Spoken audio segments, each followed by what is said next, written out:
정화석 씨의 기차와 소나무라는 노래가 나오고 있네요. 이 노래 아시는 분들 많으시죠? 혹시 또 모르시는 분들도 있겠습니다만 한번 찾아서 들어보시죠. 정말 젊은 날의 푸르름, 옛 추억이 기억나는 그런 노래입니다. 기자와 소나무라고 하는 코너 이름이 순간적으로 기자와 소장들로 바뀌었는데 어쨌든 기자와 소나무 이런 제목으로 한번 가보도록 하겠습니다. 장성철 공감과 논쟁정책센터 소장. 이게 언제 이름이 또 논쟁이 붙었습니까? 원래 공론센터 아니었어요? 공론으로 줄임말로 해서 공론센터 소장 늘 그렇게 소개를 해드렸는데 네. 이게 정식 네이밍입니다. 이게. 어쨌든 장성철 소장님은 정말로 오랜만입니다. 감개가 무량합니다. 예. 주영진 앵커님하고 다시 방송을. 서용주 맥 정치사회연구소 소장님 어서 오십시오. 네, 안녕하십니까. 그리고 SBS의 정화석 논설위원 나오셨습니다. 안녕하세요. 어서 오십시오. 장성철 소장은 어쨌든 간에 주영진의 뉴스 직경은 또 처음이신데 불러주셔서 감사합니다. 예, 고정 패널은 아니시고 네. 뭐 땜빵으로 오신 겁니까? 땜빵으로 하라고 그렇게 작가님이 오라고 하셔가지고 어떻게 지내셨어요? 뭐 방송 많이 하시는 거는 계속 봤습니다만. 욕먹고 이렇게 있습니다. 예. 그냥 다 욕하는데요. 예. 그 국민의힘 쪽에서도 욕하고 민주당 쪽에서도 욕하고 이준석 쪽에서도 욕하고 욕을 안 하는 분들이 없어요. 그래도 팬클럽이 많잖아요. 팬클럽 한 10분 정도. 예. 장수하실 거예요. 진짜 오래 살고 싶은 생각 없어요. 팬클럽 회장님은 안 바뀌셨습니까? 예, 그대로 계세요. 네. 오래 사시겠습니다. 알겠습니다. 근데 양쪽으로부터 다 욕을 먹는 게 어떻게 보면은 또뭐 공정하려고 애쓴다라고 하나의 또 징표가 될 수도 있으니까 훈장처럼 생각하시고 더 열심히 해주셔야죠. 네. 칭찬받으면 물론 기분이 좋습니다.만 어느 한쪽으로부터 칭찬받으면 다른 쪽의 비난과 네. 그 비판의 강도가 더 세잖아요. 저도 어때요? 점점 요즘에 장수할 것 같아요. 알겠습니다. 네. 다 이게 세 분 다 장수하셔야 되고 저까지도 장수하셔야 될 것 같은데. 예. 알겠습니다. 이재명 대통령이 오늘 국무회의를 주재를 했습니다. 새 정부 들어서 두 번째 국무회의인데 지난번 국무회의 때는 윤석열 정부 때 물론 오늘도 마찬가지입니다만 임명된 장관들과 함께 국무회의를 주재하면서 어색하죠? 라고 인사를 했는데 오늘 이재명 대통령이 지난 일주일 동안 장관들이 열심히 일해줬다 고맙다 이런 이야기를 했네요. 한번 들어볼까요? 네, 우리 총리 권한대행님을 포함한 우리 국무위원 여러분들 더 바빠졌죠 평소보다. 어려운 환경인데 다들 열심히 임해 주셔서 진심으로 감사드립니다. 그리고 제가 이제 뭐 비상경제점검회의도 하고 또 일부 국무위원들 몇 분들과 또 회의도 하고 하는데 너무 잘해주고 계십니다. 진심으로 감사드려요. 또 최근에 여러 가지 상황들이 좀 많이 개선되고 있어서 여러분들의 다 노력과 헌신 덕분이라고 생각합니다. 통합. 예, 이재명 대통령의 이야기 여러분 들어보셨습니다. 그리고 이재명 대통령이 이렇게 국무위원들 정말 잘해주고 계신다라고 하면서 좋게 평가를 했고 점심시간에는 갑자기 또 기자들과 같은 장소 식사를 해갖고 기자들과 뭐 티타임 했다는 이야기도 있는데 이재명 대통령이 윤석열 정부 장관들과 국무회의를 계속한다. 그러면 정화석 의원 새 정부의 첫 장관 조각 이 시간이 상당히 걸릴 것 같아요. 제가 보기엔 오늘 그 김민석 총리 예. 지명자의 이제 그 청문회 요청안이 국회에 제출이 됐던데 예. 그럼 이게 한 20일 빨리 하면은 뭐 모르겠어요. 근데 지금 법적으로는 한 20일 이내에 끝내는 거잖아요. 예. 저희 보고서까지. 그다음에 본회의 해가지고 이제 임명동의안 표결을 해야 될 거고 아마도 지금 상황에서는 일단은 차관을 먼저 이제 차관 인사를 통해서 실질적으로 이제 각 부에서 뭐 이제 그 이재명 대통령의 국정 철학이라든지 이런 부분은 차관을 통해서 이제 전달을 하고 네. 아마도 김민석 총리 후보자가 이제 그 이 국회 인준을 받으면 그 원래 이제 그렇게 돼 있지 않습니까? 국무위원은 국무총리의 제청으로 대통령이 네. 임명한다 이렇게 돼 있잖아요. 그래서 아마도 그렇게 하지 않을까. 그렇게 하면 이게 이 그냥 보통 통상 절차대로 하면은 아마 이달 말까지 이제 그 청문회나 이제 그런 게 완료가 되고 다음 달 뭐 초쯤에서 장관이 쭉하니 이제 네. 임명을 한다든가 지명을 한다든가 아니면 지금 뭐 어쨌든 지금 뭐 저 절대 과반 의석을 갖고 있는 민주당이 청문회 일정을 확 당겨가지고 한다면 뭐 사실은 일주일만이라도 뭐 가능은 하죠. 예. 산술적으로. 그래서 만약에 그 이 인사청문회 절차를 빨리 당겨서 한다면 이달 하순쯤에는 김민석 총리의 제청에 따라 국무위원을 지명할 수는 있을 것 같아요. 예. 통상적으로 이전 정부들 보면 국무총리 지명자가 실질적으로 제청을 하는데 형식적으로는 국무총리 지명자이기 때문에 전 정부의 국무총리 혹은 지금은 총리 대행이죠. 과거에는 권한대행. 그랬죠. 그렇죠. 그러면 이런 대행이 제청을 해서 그 장관들을 지명을 하고 인사청문회를 진행을 했죠. 법적으로는 절차를 형식적인 절차는 거치는 건데 지금 이재명 정부에서는 이런 어떤 법적인 어떤 그 절차를 둘러싼 논쟁의 소지를 없애기 위해서 김민석 총리 지명자가 총리로 임명되는 순간까지 기다리겠다. 이건 확실한 겁니다. 그럴 가능성이 예. 좀 더 높아 예. 보인다고 생각되는 게 예. 오늘 또 저거를 했잖아요. 그 국민 추천. 예. 그러니까 그 이 고위직 공무원에 대한 국민 추천을 해가지고 일주일 동안 추천을 받고 그 다음에 그거를 데이터베이스화 해가지고 뭐 공직기강 비서전실에서 그걸 인사 검증을 하고 예. 뭐 한다고 했잖아요. 이거 시간이 최소한 2주는 걸리지 않겠습니까? 최소한. 그렇죠. 그 예. 추천되는 사람들이 뭐 대부분 언론에 거론되는 사람들이기도 하지만 또 얼마나 참신한 인물이 있을지 서영조 소장은 또 네. 여권 내부 네네. 동향을 잘 알 테니까. 네네. 예. 일단 그 최소한 2달 안에는 장관 인사는 다 마무리하는 2달, 것으로 7월, 예, 7월 말까지. 7월 말까지는 전체 뭐 조각을 할 생각으로 알고 있고요. 예. 오늘 이제 5시에 차관급 인사를 일부 했습니다. 예. 기재부하고 외교부 관련해서 차관급 인사들 좀 했고 그다음에 수석 비서관 인사를 또 오늘 합니다. 그래서 차근차근 지금 실무에서 필요한 사람들은 하는 것이고요. 앞서도 이제 뭐 앵커께서도 얘기했지만 이재명 대통령께서 지난 정부 국무위원들 잘 달래가면서 네. 일 시키잖아요. 그 정도 자신이 있다고 생각하시는 것 같고요.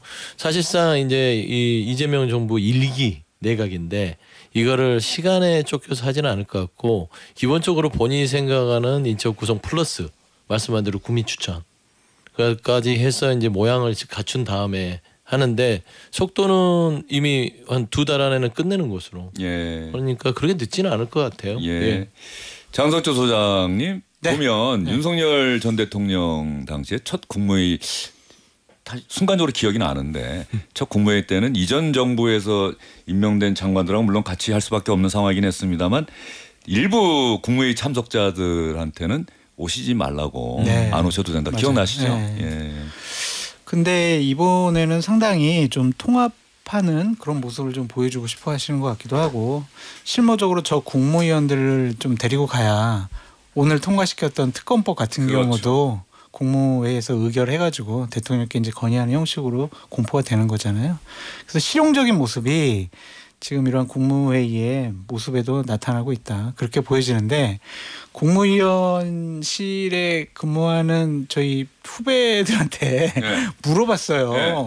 어떠냐 지금. 그랬더니 좌불안석이기도 하고 참 어색하기도 하고 좀 여러 가지 감정이 복합적으로 든다고 예. 그렇게 얘기를 장관들께서도 그렇게 얘기를 하신다고. 오늘 국무회의 참석자들 우리가 취재는 안 된 것 같은데 정화석 의원도 한번 생각을 해보시면 아니 3대 특검법안들 뭐 다 형식적으로는 국무회의에서 심의를 해서 이거는 제2요구권을 행사하시는 게 맞습니다라고 윤석열 전 대통령에게 다 건의했던 국무위원들인데 오늘 정부가 바뀌고 대통령이 바뀌니까 오늘은 의결이 됐다는 거 아니에요. 3대 특검법. 그때는 다 얘기한 게 위헌 소지가 있다는 것 아닙니까? 그렇죠. 그 있던 위헌 소지가 정부가 바뀌니까 없어지는 건가요? 이 부분도 한번 취재하면 재밌을 것 같은데. 이게 국무회의가 이제 이게 의결권이 있는 건 아니라서 예. 심의 자문이고 결국에는 이제 대통령 의지가 예. 중요했던 거죠. 지난 정부도요. 형식상으로는 이제 국민들한테 반대하기 위해서 국무위원들이 그런 의견을 냈다라고 하지만 사실 윤석열 전 대통령이 다 결정한 거 아니었겠습니까? 예. 지난번 알겠습니다. 국무회의는 그랬다 하더라고요. 그냥 예. 한덕수 국무총리가 대부분 하고 예. 윤석열 전 대통령이 주재하는 회의에서는 딱 이제 이렇게 하셔가지고 처음에 이제 한 15분에서 20분 정도 얘기하시고 회의 잘하시고 자 나중에 하여튼 여러 가지 보고하시라고 그걸 가셨다라는 거예요. 그러니까 지금이 되게 생경하대요. 예. 저렇게 대통령이 끝까지 2시간 3시간 동안 앉아가지고 어이 뭐 김밥 한 줄 먹어가면서 3시간 40분 동안 경제 얘기만 했다는 것도. 네, 예. 보건복지부 장관 자살률이 왜 이렇게 높아요? 왜 그래요? 예. 막 이렇게 질문도 하시고 그런 게 좀 어색하다. 예. 그런 뒷얘기도 있습니다. 근데 그게 대단히 정상적인 맞죠? 것 아닙니까? 그게 정상적이죠. 예. 그리고 저는 이재명 대통령이 매우 잘하는 게 국무회의의 형식에 이렇게 제한받지 않고 일은 일로서 풀려고 한다는 것이에요. 예를 들면 그 실무부서의 과장급도 국무회에 배속시켜라. 그 얘기 하더라고요. 매우 중요한 얘기거든요. 그리고 전화번호까지 그 실무자들한테 본인 전화번호 알려주면서 언제든지 건의사항 있으면 전화해라. 그렇습니다. 예. 그러니까 이재명 대통령은 기본적으로 그 행정을 할 때 실용주의 가장 잘 아는 사람한테 물어보는 것이지 솔직히 장관들이 그거를 보고를 받을 뿐이지 실질적으로 현장에서 그런 것들을 조금 더 체감하기는 쉽지 않잖아요. 예. 그런 측면들도 굉장히 지난 정부의 국무위원들이 좀 당황스러운 장면일 것이다. 그 결과적으로 세상 모든 게 비쌀 거예요. 대통령, 정부에서 일하는 분들의 국무회의, 뭐 주요 대기업의 임원회의, 그리고 우리 언론사의 편집회의. 정화석 의원도 뭐 편집회의 참석해서 오랫동안 해봤는데 그때도 국장이 만약에 혼자서 얘기 다 하고 뉴스 오늘 이렇게 가. 그 부장들 내 얘기대로 해가고 나가버리면 그거는 사실 안 되는 거예요. 어떤 면에서 SBS 보면. 뉴스는 그렇게 만들지는 않고요. 예. 예, 뭐 상당히 민주적으로 만듭니다. 예, 예. 예, 그래서 뭐 그렇게 생각하시면 안 되고 예. 중요한 게 그거 같아요. 그러니까 이재명 대통령이 사실은 정치 경력보다는 행정 경력이 더 긴. 이지 않습니까? 예, 뭐 보면 그렇죠. 보면 성남시장의 이제 경기지사를 따져 보면 그런데 그런 상황 속에서 이렇게 그러니까 정말 풀뿌리부터 이어져온 그 행정적인 경험이 지금 어찌 보면은 이 전체적으로 이제 그 이 이재명 정부의 얼개를 맞춰 나가고 네. 그다음에 무언가를 이렇게 만들어낸다라는 측면에서 본인의 어떤 그런 노하우가 좀 있는 것 같아요. 예. 자, 그런 면에서 우리 이 시간에 잠깐 얘기 나왔습니다만 그 새 정부의 초대 내각에 참여할 장관 이 국민 추천제를 하겠다라고 오늘 대통령실에서 공식적으로 브리핑을 했어요. 뭐 이 포스터까지 공개를 했던데 관련해서 강유정 대변인 얘기 한번 들어보겠습니다. 이재명 정부는 오늘부터 일주일 동안 진짜 일꾼 찾기 프로젝트를 진행합니다. 진짜 일꾼 찾기 프로젝트는 국민주권정부의 국정 철학을 실질적으로 뒷받침하는 인사 추천 제도입니다. 이번 인사 추천 대상은 장차관과 공공기관장 등 대통령이 임명할 수 있는 주요 공직입니다. 자, 초대 정부 내각뿐 아니라 공공기관 임원들까지도 다 포함해서 추천을 받겠다. 장성철 소장님, 네. 이 국민추천제라고 하는 게 어느 정도의 유의미한 성과를 거둘 수 있을지는 모르겠습니다만 그럼에도 불구하고 이재명 대통령이 후보 시절에 수차례 공약했던 내용을 실천하겠다. 그리고 그 가운데 한 명, 두 명이라도 건진다고 한다면 대단한 성과 아닐까요? 아, 그럼요. 진영에 매몰되지 않고 진영에서 같이 활동하거나 생각해보지 않은 그러한 인재를 널리 구하겠다라는 거잖아요. 이 도입의 취지를 우리가 억지로 막 비판할 필요는 없을 것 같고요. 예. 좀 일주일 동안 한번 해보시고 정말 어느 정도 성과가 나시면은 이것이 제도로서 좀 정착이 됐으면 좋겠고 제가 이제 평론가로서 비판적으로 보게 된다면은 네. 어떠한 특정한 진영이나 특정한 집단이 꼭 그 사람을 좀 장차관이나 공직자로서 좀 밀어붙여야 되겠다라고 해서 대규모로 막 가서 이 사람 추천해 주세요 막 이렇게 되면은 민의가 왜곡될 수도 있는 상황이 나오는 것이고 제가 정말 또 우려하는 것은 뭐냐면 이게 어느 정도 성과가 있었어요. 예. 그러면은 이러한 인사추천 제도를 확대하겠다. 어디로? 자, 대법관 정원 늘려야 되는데 대법관도 국민 추천을 받겠습니다. 이런 식으로 이제 확대가 예. 된다면은 이것이 과연 공정하고 객관적으로 투명하고 공직을 담당할 사람들을 선별하겠다라는 취지보다는 다른 쪽으로 좀 왜곡될 수도 있지 않을까. 그래서 그러한 비판의 지점들을 잘 염두에 두시면서 처음에 취지에 맞게 활용을 잘 하시면 좋겠다. 그런 생각이 드네요. 서영주 네. 소장님 순간적으로 드는 생각인데 네. 오늘 이재명 대통령이 윤석열 정부 장관들에게 정말 잘하고 계십니다라고 이야기를 했는데 혹시 네. 우리 9737님도 좀 댓글을 남겨주셨는데 윤 정부 국무위원 가운데 새 정부에서도 이어갈 수 있는 인물이 있을까요?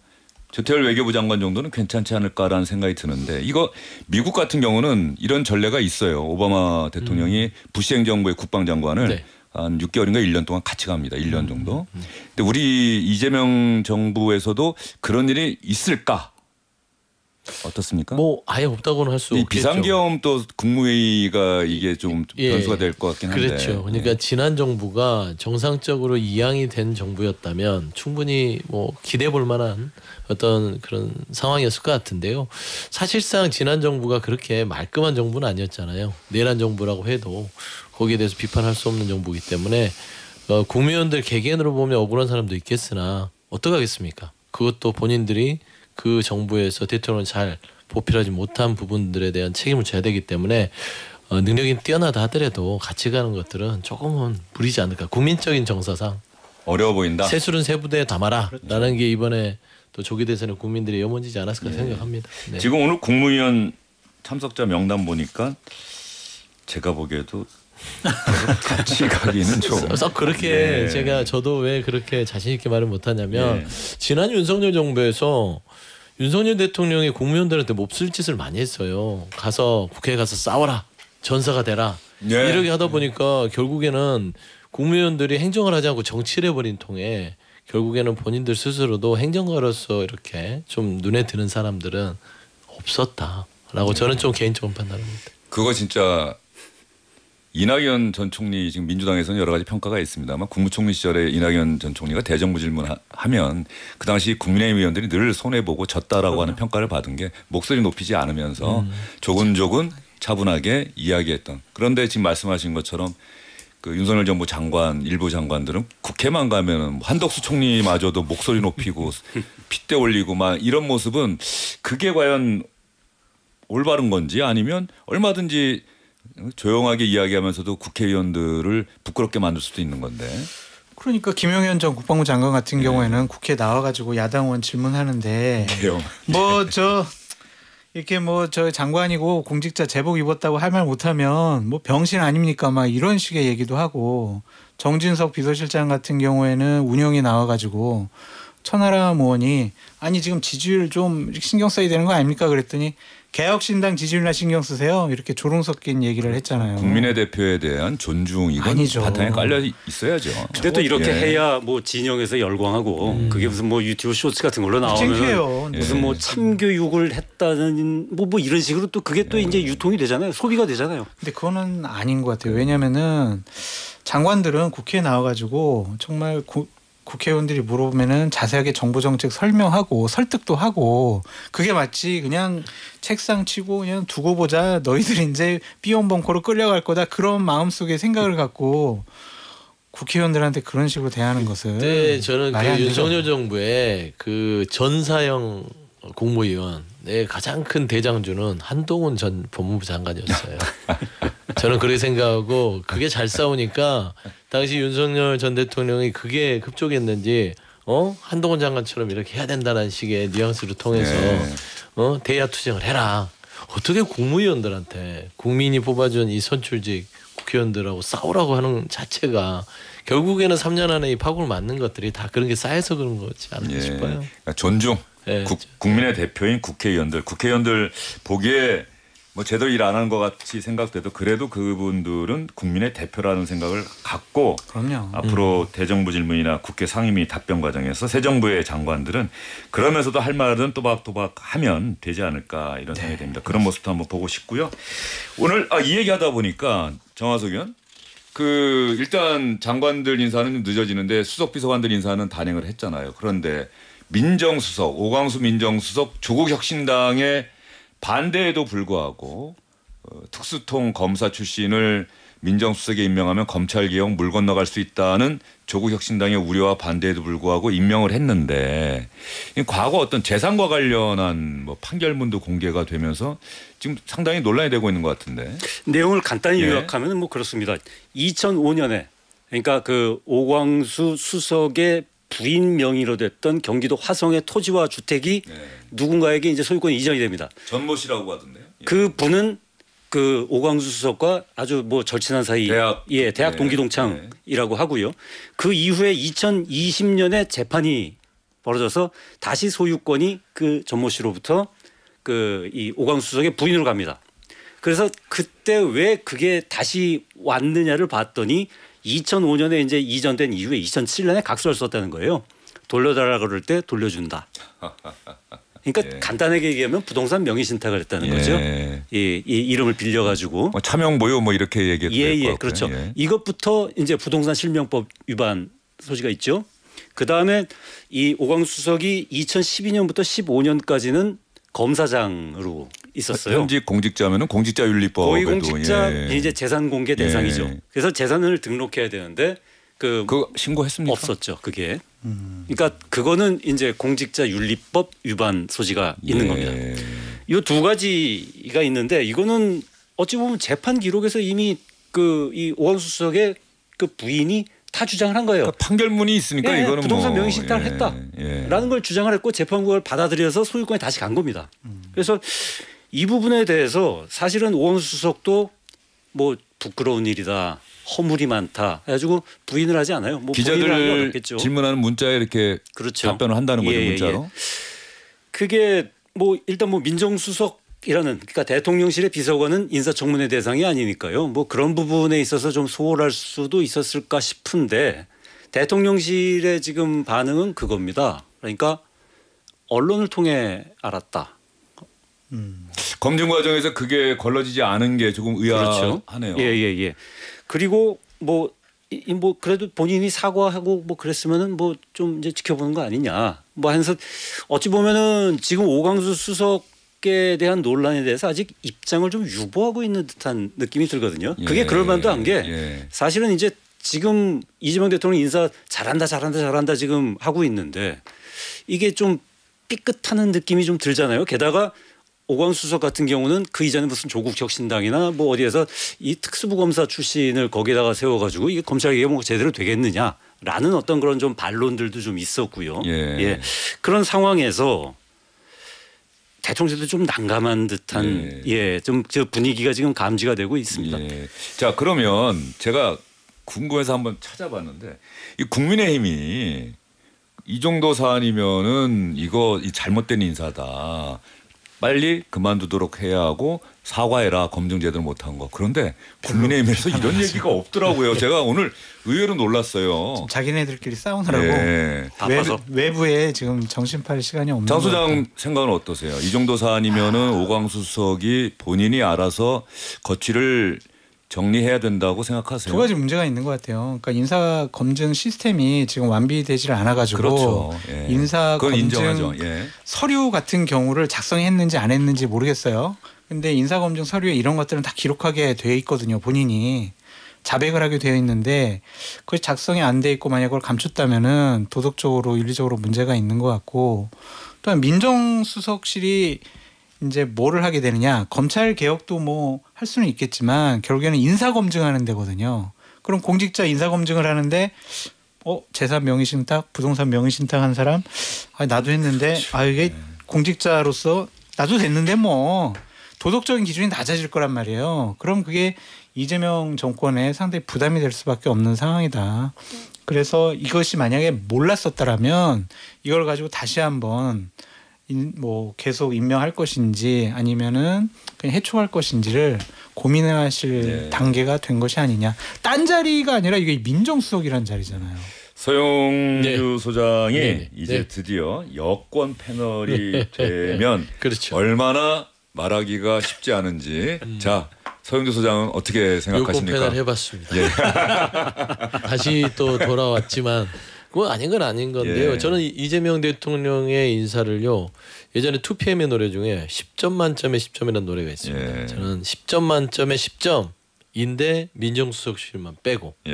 10점 만점에 10점이다라고 예. 얘기할 만큼 이게 편의주의 아니니까 아쉬움이 있다. 다 같이 판단해야죠. 서 아쉬움이 소장님 있습니다. 제 눈을 아쉬워요. 바라보세요. 네. 예. 제 눈을 바라보시고 허경영이세요? 얘기하세요. 그래서 제가 봐서는 민정수석 이 부분이 아까 이제 우리 위원께서도 말씀을 설명을 잘 해줬는데 이게 공직자로서 조금은 무거운 좀 부적절함이에요. 그렇죠. 뭐 부동산 뭐 저기 실명제라든지 공직자윤리법이라든지 거기에다 민정수석은 검찰 개혁을 하는 또 주체가 되는데 그리고 어쨌든 사정 예를 들면 기능도 그렇죠. 또 담당하고 있는데. 그러면 예를 들어서 어떤 사정 기능이든지 개혁을 하는데 속으로 그럴 거 아니에요. 당신이나 잘하지. 흠 있는 사람이 우리 보고 흠 있다고 지적하면 돼. 이럴 수가 있잖아요. 사실 상식적으로. 그랬을 때 이재명 대통령의 어떤 개혁 드라이브에 조금은 어떤 걸림돌이 되지 않을까라는 염려는 있습니다. 그래서 일단 개혁을 함에 있어서의 적임자임은 분명하다고 생각은 드는데 현재 나오는 여러 가지 의혹들 그리고 한 번 더 부적절한 것들이 터지게 되면 아마 본인 스스로 거취를 결정해 주는 게 이재명 대통령, 이재명 정부 이제 일주일도 안 됐거든요. 그거를 좀 도와주는 일이 아닐까라는 개인적인 생각은 해요. 지금 현재는 국민 눈높이에서는 썩 곱지 않은 시선으로 보는 거죠. 주영진 앵커님께서 허락을 하신다면 여권 패널인 서영주 소장님께 한 가지 질문을 좀 하고 싶습니다. 하지 마세요. 민정수석도 문제지만 민정수석실의 비서관들 그 얘기 할 것 같았어요. 민정비서관, 공직기강 비서관은 이재명 대통령 공직선거 위반 재판 변호인입니다. 법무비서관은 대북송금 재판 변호인입니다. 사법제도 비서관은 대장동 재판 변호인입니다. 임명되신 분도 있고 유력하게 검토되는 분들이 있어요. 어떻게 생각하세요? 두 가지 측면이 있을 것 같아요. 제가 답변을 준비했습니다.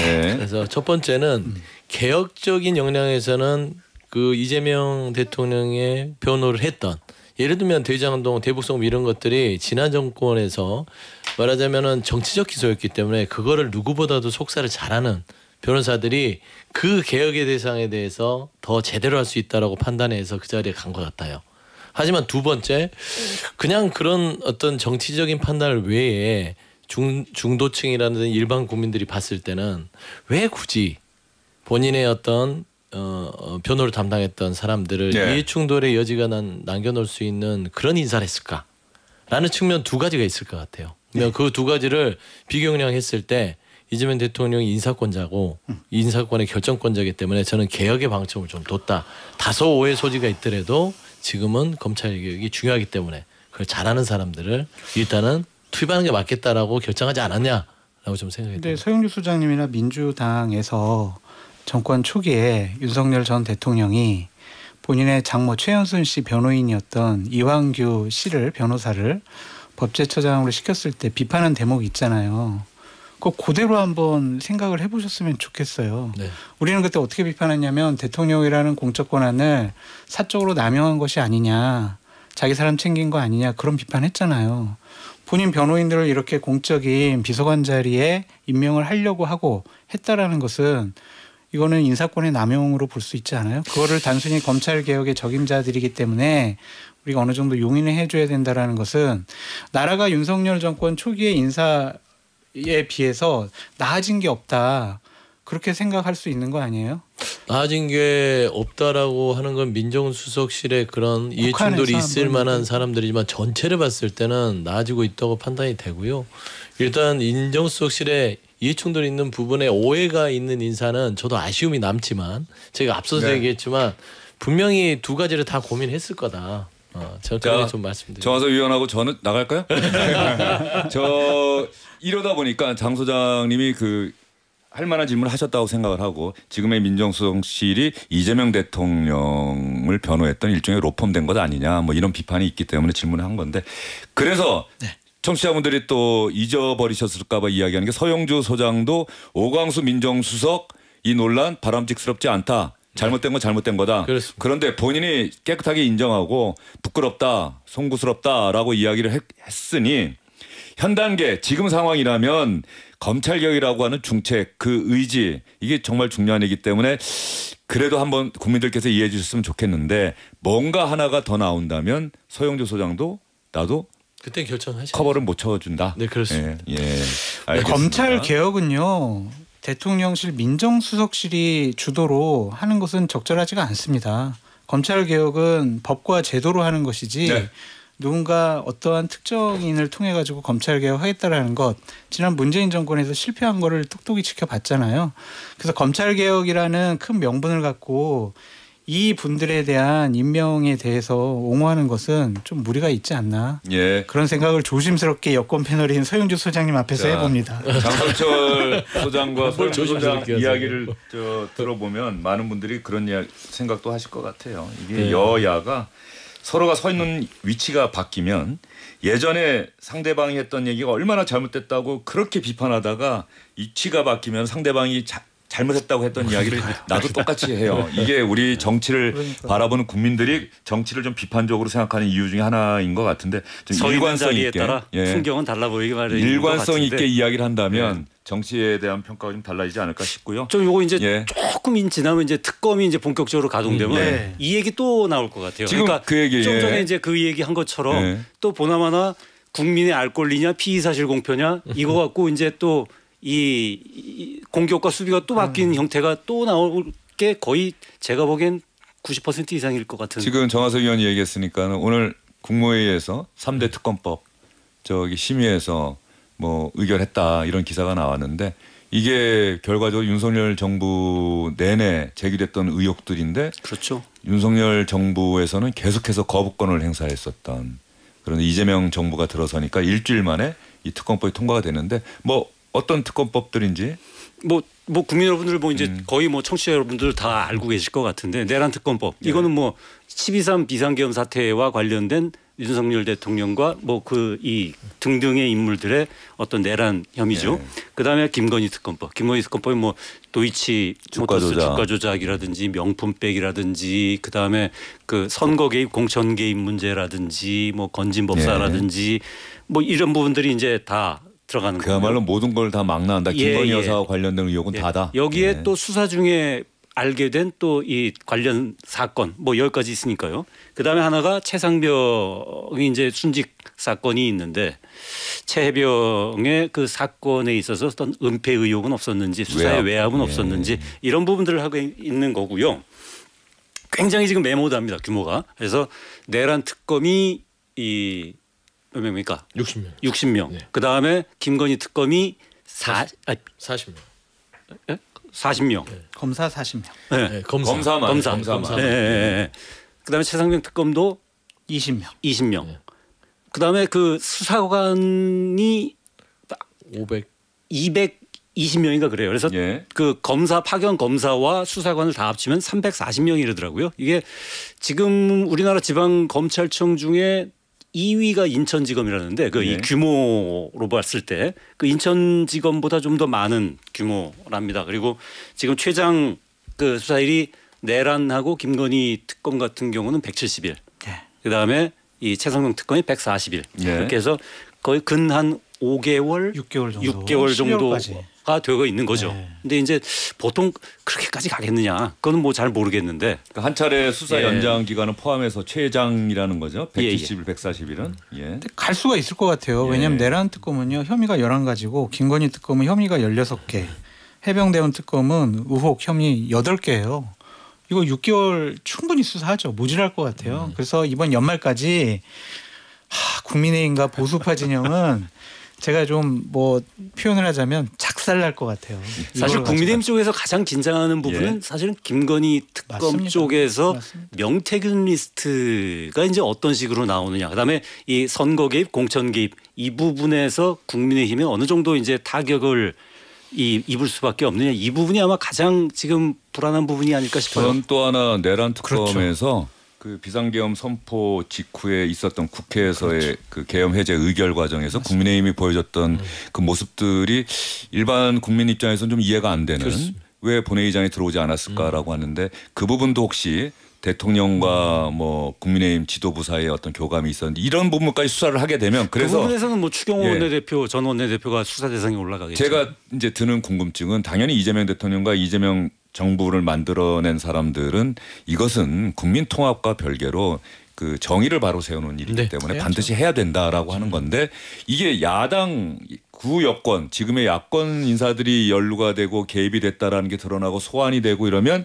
이게 과연 국민 통합이냐 이거 정치 보복 아니냐 이제 이런 논란들이 앞으로의 우리 올 하반기를 이 경제 살리기에 정말 집중하겠다는 이재명 대통령의 의지와 상관없이 결국 올 하반기 전국은 이것으로 네. 국민 통합은 말뿐이었느냐 이거 보복한다 그게 아니다 정의를 세워야지 그래야 후손들을 볼 수 있다 이렇게 또 계속 가는 건 아니지 않은 생각이 네, 들어요. 제가 설명을 그래서 그런 얘기들이 나오기를 해드렸어요. 네. 이재명 정부의 스케줄은 처음에는 회복의 인사다. 그리고 회복의 시간이다.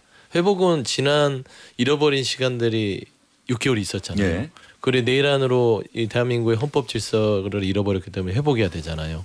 민생도 회복해야 되잖아요. 그래서 그 회복의 시간을 갖는 게 지금 특검 3대 특검을 첫 일성으로 통과시킨 겁니다. 그렇죠. 이걸 6개월 안에 재빠르게 수습해서 털어내고 그 다음에 이제 통합의 시간으로 가는 거죠. 새로운 대한민국 통합. 그리고 통합이란 것도 무원칙한 통합은 의미가 없습니다. 원칙 있는 통합이 필요하죠. 그러면은 통합의 대상은 결국에는 그 원칙 안에 들어와 있는 사람이 통합의 대상이지 예전에 계엄을 저질러 놓고 통합이라는 이름 하에 잘못을 덮어주는 게 그게 과연 통합일까요? 아니죠.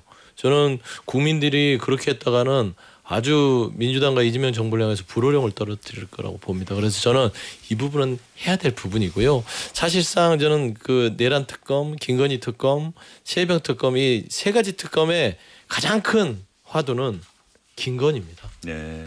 내란의 12월 3일의 원인도 저는 윤석열 전 대통령이 김건희 본인의 배우자를 지키려고 했던 것 같고 김건희 특검은 당연히 16가지 혐의에 있어서 온갖 일을 대통령을 놓고 저질렀던 것 같고 최혜병에 대한 이런 진상규명을 계속 막았던 것도 왜 경로했겠어요. 누군가가 임성근 사단장을 좀 구명하라고 민원을 넣었으니까 경로했겠죠. 네. 저는 그런 부분에서는 털고 갈 건 털고 가자. 선출되지 않은 권력이 네. 국민의 위임을 받지 않은 누군가가 권력을 행사했다는 그 의혹을 밝혀야 한다. 이것은 당연히 네. 앞으로 대한민국을 위해서도 해야 된다라고 하는 말씀을 해주셨고. 네. 많은 분들이 저를 인정 안 하시지만 저는 보수 우파 패널이거든요. 제 스스로 저는 극우 패널이라고 생각을 합니다. 정말 국민의힘 정말 사랑하고요. 보수 우파 진영 너무너무 좋아하고 사랑해요. 거기가 바로 서야 된다고 생각하거든요. 잘못된 일들이잖아요. 이 잘못된 일들을 밝히지 못하게 권력으로 눌렀잖아요. 그런 것도 이번 기회에 다 밝혀져야 될 것 같고요. 상처가 났습니다. 그냥 반창고 붙이면요. 그 상처 썩어버립니다. 그러면 생명의 위협을 당할 수가 있습니다. 이런 것들은 보수파 국민의힘에 저는 상처고 환부라고 생각하거든요. 그건 이번 기회에 이러한 특검을 통한 외과적 수술을 통해서 드러내야 보다 더 건전하고 합리적인 보수파 진영의 정치인들이 활동할 수 있는 공간이 열린다. 그래서 이것이 보수파에게 가해지는 어마어마한 악재가 될 수 있겠고 정치 보복이라는 것으로 본인 스스로들 방어하려고 하겠지만 이거 다 정리하고 가야 돼요. 예. 그래야 새로 태어날 수 있고요. 그래야 집을 예쁘게 멋있게 새로 지을 수 있습니다. 자, 그러면 자연스럽게 이게 국민의힘 이야기로 넘어가야 되는데 그 전에 강유정 대통령실 대변인 이 특검 통과와 관련해서 왜 이재명 정부 1호 법안이 특검 법안이 됐는지에 대한 의미를 국민들에게 설명하는 그 이야기 들어보고 또 국민의힘 이야기로 넘어가 보도록 하겠습니다. 이재명 대통령은 전 정부에서 이미 여러 차례 거부권이 행사된 특검법이라는 점에서 현재 내가 구성원들의 의견을 충분히 수렴해 심의를 거쳤으며 이에 의결에 이르렀습니다. 이재명 정부가 1호 법안으로 3개 특검법을 심의 의결한 건 지난 6.3 대선을 통해 확인된 내란 심판과 헌정질서 회복을 바라는 국민 여러분의 뜻에 부응하는 조치입니다. 또한 그동안 대통령의 거부권에 막혀 제대로 행사되지 못했던 국회의 입법 권한을 국민께 다시 돌려드리는 의미도 포함됩니다.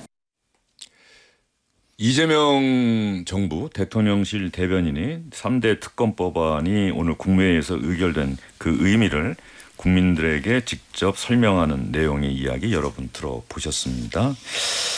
네, 윤석열 정부 당시 왜 이 특검법을 받아들이지 않았을까? 뭐 이런 부분들에 대한 생각도 여러분들도 많이 있으실 것 같은데 말이죠. 앞으로 올 하반기는 이 3대 특검의 수사, 이 수사 이야기가 아마 언론의 주요 뉴스가 될 것 같고 또 이 주요 그 언론의 수사, 특검의 수사를 놓고 정치권의 뭐 공방도 충분히 있을 것 같고 그런데 그러한 진통 또 때로는 혼란스러워 보일 수도 있고 이런 것들이 더 나은 대한민국을 위해서 감내해야 할 그럼요. 그런 진통의 시간이다라고 두 분 다 또 일치된 의견을 내주셨어요. 한 가지만 짚어볼게요. 이 특검법 통과에 반대한 국민의힘 의원들 있잖아요. 그분들 더 곤란해질 수 있을 거예요. 그러니까 예를 들면은 매일매일 어쨌든 언론 브리핑을 할 거 아니에요. 특검들이. 그러면 해괴망측한 일들이 다 국민 앞에 공개가 될 겁니다. 네. 그럼 국민들이 야 저걸 밝히자고 하는데 저거를 반대했어? 그러면요 국민의힘 거를 반대한 의원들이나 국민의힘은 국민들로부터 더 질타를 받을 수밖에 없어요. 그러니까 이 부분을 너무 막 옹호하고 이 부분 옹호하면 결국에는 윤석열 김건희 부부랑 계속 지금 같은 목소리 내는 거 아니야? 아직도 그 사람들 보호하는 거야? 이러면 국민 선택 앞으로 못 받아요. 관심도 못 받습니다. 그러니까 제발 부탁드리건데 이 부분과 관련해서는 나라의 정의를 바로 세운다라는 관점 하에서 너무 막 반대하고 억울하다라는 심정을 내비치지 않았으면 좋겠습니다. 예. 그래서 김용태 국민의힘 비대위원장이 오늘 국민의힘이 혁신, 쇄신하지 못하면 소멸될 것이다. 역사의 뒤안길로 사라질 것이다라고 이야기를 했는데 오늘 이 청취자 여러분 87년 6월 민주항쟁 기념일입니다. 그 기념식에 참석하고 난 김용태 비대위원장이 기자들의 질문에 이야기를 했는데 지금 방금 장성철 소장이 한 이야기와 비슷한 이야기를 했어요. 이해되지 않는 일들이 있다라고 이야기를 했는데 김용태 비대위원장 이야기 들어보겠습니다. 의원총회에서 많은 의원들이 제가 제시한 개혁안을 받을 건지 말 것인지에 대한 대답을 하시면 될 것 같습니다. 자꾸 제 개혁안에 대해서 절차가 어떻고 임기가 어떻고 이렇게 말씀하시는 것은 개혁안을 받아들일 의지가 없다라고 해석이 될 것 같습니다. 우리 당의 많은 의원들이 저에게 묻는 것이 배후가 누구냐라는 말입니다. 한동훈 전 대표하고 상의했냐, 김문수 후보의 의중이냐, 심지어는 더 나아가서 어떤 의원은 저한테 이준석 개혁신당의 후보의 지령을 받는 거 아니냐, 이런 말도 안 되는 말들을 하고 있습니다. 앞으로 과거에 우리가 어떻게 반성하고 개혁해 나갈 것인지에 대해서 우리가 총의를 모아야 되지, 비대위원장의 개혁안을 가지고 어떠한 정치적 의도가 있는 것인지 해석만 한다면, 전 그렇게 해석하는 의원들이 계신다면 당의 미래는 없다라고 생각합니다. 김용태 비대위원장이 좀 격앙돼 있는 것 같은. 그러니까 의원총회 어제 5시간 동안 했다고 하는데 그 의원총회에서 나왔던 이야기들 뭐 이런 부분들이 김용태 비대위원장 입장에서는 좀 이해되지 않는다라고 하는 것 같은데 정화석 의원 지금 정확하게 국민의힘 상황이 어떤 거예요? 원내대표가 이제 16일 날 예. 뽑죠. 그다음에 김용태 비대위원장은 그 권영세 비대위원장이 이제 잔여 임기인 6월 말까지고요. 지금 김용태 위원장은 5대 개혁해가지고 지금 국힘이 이런 방향으로 나가야 한다라는 부분을 지금 이제 던져놓은 상태고요. 그 중에 이제 문제가 되는 거는 뭐 탄핵 반대 당론 무효와 그 다음에 그 이 후보 교체 과정에 대한 진상조사, 진상조사, 당무감사 뭐 이런 거잖아요. 이 부분이 누군가는 잘했고 누군가는 못했다라는 부분을 드러낼 수밖에 없는 것들이잖아요. 그리고 이런 게 이 국민의힘에서는 말하자면 그러니까 이 이후의 당권 구도랑 바로 연결이 될 거고요. 그리고 지금 당권 구도가 만약에 선거가 이렇게 아주 임박해 있다. 그러니까 총선이 임박해 있다면은 좀 더 다른 어떤 명분과 양상이 있을 수 있는데 지금 뭐 총선 한 3년 남은 상태에서 국민의힘 소속 의원의 67%는 영남 의원들이고요. 국민의힘 당원 중에 50%는 영남 인구, 영남 쪽 인물이죠. 그래서 사실은 지금 이 12.3 계엄 사태 이후에 탄핵이 헌법재판소에서 만장일치로 인용이 되고 그다음 대선에서 패하고 했음에도 불구하고 거기에 따른 어떤 위기의식 내지는 이런 부분들을 고쳐서 쇄신하고 뭐 어떤 부분을 잘해야 되겠다라는 것보다는 그 이전에 작년 12월 달에 윤상현 의원이 김재석 의원한테 한 얘기 1년만 잘 버티면 된다. 다 잊어먹는다 사람들은. 예, 다 잊어먹는다. 그런 생각이 아직도 국민의힘의 어떤 그런 지금 주류라고 하는 친윤계 의원들 속에서는 있지 않은가. 그리고 그 부분을 계속 이어나가기 위해서는 당권이 필수적이다라는 생각을 하고 그 당권이 어떻게 당권 경쟁에 어떤 영향을 미치느냐를 생각했을 때 내가 할 수 있는 가장 합리적인 행동은 이것이다. 라는 쪽으로 이제 생각을 하기 시작하면은 지금 김용태 비대위원장이 이렇게 막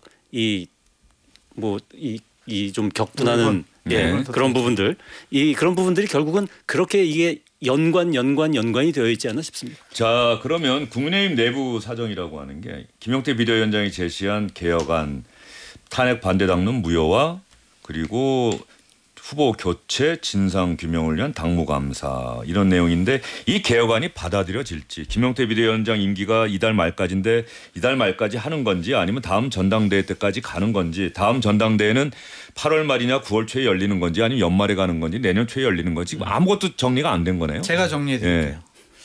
김용태 비대위원장은 본인이 자진 사퇴할 수도 있어요. 이 무력감을 느껴가지고 6월 30일 임기를 안 채우고 본인이 그냥 미리 던질 수도 있고 아니면 6월 30일 임기가 연장이 안 돼서 6월 30일까지 비대위원장직만 수행하고 그 이후에는 임기 연장은 안 될 것 같다는 생각이 들고요.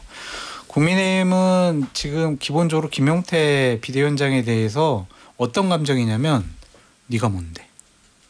네가 뭔데 개혁안을 얘기를 하고 네가 뭔데 네가 스스로 전국위원회 열어가지고 임기 연장 그리고 당원 투표를 통해 가지고 뭘 결정하자고 네가 뭔데 그래? 너 어떻게 공천받고 너 어떻게 비대위원장 됐는지 너 잊었어? 이런 분위기예요. 비대위원장이잖아요. 근데 예. 비대위원장이라는 권력은 갖고 있지만 권위가 없어요. 예. 아니 최연소 의원이잖아요. 35. 그러니까 권위가 90년생. 없다니까요. 예. 그냥 인정을 안 하는 거예요. 그래서 16일 날 빨리 그냥 우리가 내세우는 원내대표를 통해 가지고 당권 우리가 다시 접수하고 우리 마음에 드는 그 비대위원장. 우리라고 하는 게 지금 누구 얘기하는 영남의 거예요? 윤핵관들이죠. 친윤? 예, 친윤들 세력이에요. 그냥 아직도 친윤입니까? 그냥 통칭해서 친윤이라고 예. 하는 것이고 이제 다른 네이밍을 붙여야 될 것 같은데 아직은 이제 기존의 기득권 주도권을 갖고 있는 의원들이 자 신경도 쓰지 말고 자 16일 날 원내대표 누구 만들까? 누구를 내세워야 우리 기득권 유지할 수 있는데 유리할까? 그것만 골똘히 생각하고 있는 거예요. 누가 나설지도 아직 제대로 뭐 언론에 안 나는 것 같아요. 이제 전직 당대표 원내대표 분들은 나 추대해줘. 이제 이렇게 되고 있는 상황이고 이제 당의 주도권을 갖고 있는 네. 분들은 대구 경북에 삼선 의원을 그냥 원내대표로 만들어보자 지금 이런 생각을 갖고 있어요. 근데 친한계에서는 자신들 내세워봤자 20명밖에 안 되잖아요. 수적으로는 안 되는 거죠. 그러니까 예. 에이, 우리가 뭐 근데 되겠어. 국민의힘에도 중도 의원들이 있지 않아요? 눈치 봐요. 대세 수능형이지 중도가 아니에요. 예. 대세 따르는 사람들. 예. 그래야 내가 좀 가만히 있다가 나중에 공천이나 한번 더 받자. 그냥 이런 거거든요. 장서철 소장님 얘기 듣다 보니까 국민의힘에는 미래가 없어요. 없어 보이네요. 이런 상황에서는 미래가 없어요. 예. 미래가 있을 수 없는 이유가 어제 6월 9일 그 의총을 보면서 5시간 동안 예. 고작 나온 결론이 김용태 비대위원장이 고치 문제였습니다. 사퇴해야 된다. 연장해야 된다. 그렇지 않습니까? 저는 김용태 비대위원장의 정치력의 한계라고 봐요. 본인이 왜 본인의 임기를 쥐고 들어가서 개혁안 5개를 던지죠? 진즉 사퇴를 얘기하면서 해야 되죠. 9월에 전당대회 합시다. 나 사퇴하겠습니다. 내 임기 신경 쓰지 마세요. 국민의원 관리형 비대위 띄워주십시오. 네. 16일 원내대표 되더라도 무조건 9월 전당대회는 하셔야 됩니다. 그리고 우리가 반대 당론 우리 취소합시다. 이 정도만 가지고 들어왔으면 어제부로 사퇴하면 김용태는 나름대로 초선 정치인으로서 꽤 등급이 높아지고 사퇴했을 텐데 지금 현재 어저께 보면 6월 30일까지 임기를 하면서 끝까지 투쟁하겠다는 식의 어떤 얘기를 하는 것들은 저는 국민의힘을 변화시킬 동력은 아닌 것 같고요. 사실상 16일 날 원내대표가 이제 사실상 정권을 진다고 보는 것이고 저는 6월 9일부로 김용태 비대위원장한테 좀 미안한 말이지만 강제 사퇴 당했다라고 좀 보입니다. 그래서 국민의힘은 미래가 결국은 16일 원내대표에게 달렸다. 근데 어두워 보여요. 서 소장님 말씀하시는 거 들어보니까 여권에는 그런 얘기할 분들이 많이 있으니까 서 소장님 거기서 활동 공간이 좀 좁잖아요. 네. 여기 야권에는 활동 공간이 넓거든요. 네. 여기 와서 좀 이 중요한 역할을 하시는 거 어떨까요? 김문수 전 후보가 그랬어요. 쓰레기 더미에 들어가면 안 된다고 말이에요. 쓰레기 가서 치우고 청소하는 예. 그런 역할을 하셔도 되죠. 지금 의원총회는 다음 주에나 열리는 네, 겁니까? 그러면 오늘 안 이제 그러니까 오늘 오늘은 안 원래 하고, 의원총회 예. 열기로 했는데 지금 원외 김용태 당협위원장 비대위원장이 원내 만나고, 당협위원장을 예. 만났잖아요. 이것도 그런 것 같아요. 그러니까 보니까 의원들하고는 이 얘기가 안 되니까 좀 원외 당협위원장들은 조금 좀 생각이 좀 정서가 다를 수 내 편 있지 들어줘, 않겠습니까? 그거죠. 예, 그러니까 그 부분에서 좀 이게 길을 받으려고 했던 것 같습니다. 네. 이 김용태 비대위원장이 지역구가 경기도 가평, 양평 뭐 네, 이쪽이죠. 포천, 가평. 포천, 네. 양평, 포천, 양가평. 포천, 가평. 포천 양가평. 그렇죠. 네. 예. 김재석 의원이 도봉 도봉이죠. 갑. 예. 수도권이죠. 이 지역구가 같은 소장파인데 지역구가 어디냐도 사실은 그 본인의 정치 행보에도 그렇죠. 영향을 미치는데 그런 면에서 김용태 비대위원장은 지금 대단히 용감히 나가고 있다는 느낌이 들어요. 나 용기는 있는데 예. 용기는 가상하나 정치력이 전략적이지 못했다. 예. 아쉬움이 있어요. 예. 그 서영조 소장님의 의견을 장수철 소장님이 좀 전달을 하셔서 제가요? 예. 저 구구 패널 얘기를 안 듣습니다. 그렇습니까? 근데 이제 본인들 스스로도 느끼고 있을 거예요. 왜냐하면 재선 의원들 중 일부가 또 김용태 맞아요 이렇게 박수 치는 사람들도 있거든요. 그래서 한번 자기 정화 기능을 한번 지켜보시죠. 재선위원들 보니까 딱 절반으로 갈렸던데. 네. 예, 평론계의 김영태 소장파로서 비대위원장. 소신발언하십시오. 제가 소장파예요. 감사합니다. 아, 소장이시니까 소장파죠. 자, 김영태 비대위원장이 우상호 정무수석을 만나서 법위에선 권력은 오래가지 못한다고 이야기를 했고 우상호 정무수석이 그대로 여과 없이 대통령에게 전달하겠습니다라고 이야기를 했다고 합니다. 김영자님 오늘도 흥미롭게 잘 들었습니다. 1시간이 참 짧게 느껴집니다. 정우철님 뉴스 직격 자주 듣게 될 것 같아요. 감사합니다. 세 분도 오늘 수고 많으셨습니다. 네. 감사합니다. 감사합니다. 감사합니다. 김영진의 뉴스 직격 오늘은 여기까지입니다. 청취해주신 여러분 고맙습니다.